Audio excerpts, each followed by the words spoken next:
हुकूमत और तहरीक इंसाफ अपोजिशन के दरमियान कशीदगी बरकरार है। इस सियासी कशीदगी को कम करने के लिए, सियासी दर्जा हरारत कम करने के लिए और बिलखसूस अब हुकूमत कहती है कि वो भी अपोजिशन से बातचीत करने के लिए तैयार है। अपोजिशन भी चाहती है कि वो बानी PTI से मुलाकात करना चाहती है, तहरीक इंसाफ चाहती है मुलाकात करने, लेकिन ये सियासी दर्जा हरारत कम नहीं हो पा रहा। ये सियासी दर्जा हरारत कम करने के लिए और जो सियासी अदम इस्तेहकाम है इसको कम करने के लिए पाकिस्तान तहरीक इंसाफ के साबिक रहनुमा, जिनमें फवाद चौधरी साहब थे, साबिक वफाकी वज़ीर इमरान इस्माइल साहब, साबिक गवर्नर सिंध और महमूद मौलवी साहब, इन्होंने मिलकर एक इनिशिएटिव लिया था, एक प्लेटफॉर्म बनाया था नेशनल डायलॉग कमेटी का।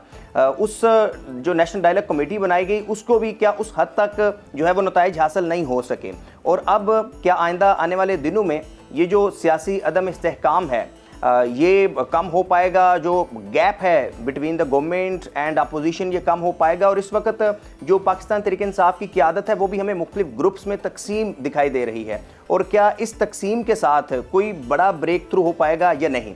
इसके अलावा इस वक्त एक सबसे अहम और बड़ा इशू है, वो है टेली कम्युनिकेशन रीऑर्गेनाइजेशनल तरमीमी बिल 2026, जो कि नेशनल असम्बली से पास होकर जब ये सैनेट में पहुंचा तो सैनेट की कायमा कमेटी जिसको चेयर कर रही थी सेनेटर परवश खान, उन्होंने जब इस बिल को देखा और फिर उन्होंने इसके ऊपर इतराज़ात उठाए कि इससे तो जो प्रॉपर्टी राइट्स हैं वो मुतासर होंगे।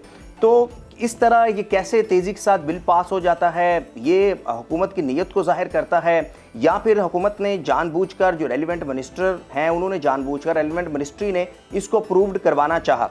हमारे साथ इन मामलात पर गुफ्तगू के लिए मौजूद हैं साबिक वफाकी वज़ीर जनाब फवाद चौधरी साहब। फवाद भाई बहुत शुक्रिया, थैंक यू वेरी मच। आपने एक इनिशिएटिव लिया था, आपने इमरान इस्माइल साहब ने, महमूद मौलवी साहब ने, कि ये जो सियासी अदम इस्तेहकाम है, और ज़ाहिर है जब तक एक स्टेबिलिटी नहीं आएगी, पॉलिटिकल स्टेबिलिटी नहीं आएगी तो इकनॉमिक स्टेबिलिटी नहीं आ सकती। तो उसमें हमने देखा कोई बड़े नताइज हासिल नहीं हुए। तो क्या वजह है, अब उसका स्टेटस करंट आपकी कोशिशें जारी हैं। लास्ट कुछ दिन पहले महमूद मौलवी साहब ने कहा कि अगर मुझे तहरीक इंसाफ की तरफ से हमें मैंडेट दिया जाता है तो हम 60 दिनों के अंदर कोई ना कोई हल निकाल लेंगे। तो देखिए ये तो बहुत बड़ी कामयाबी है ना, अगर वो इस बार 90 दिनों में उन्होंने कहा है कि मुझे दे दें तो हम इस मामलात को चला लेंगे।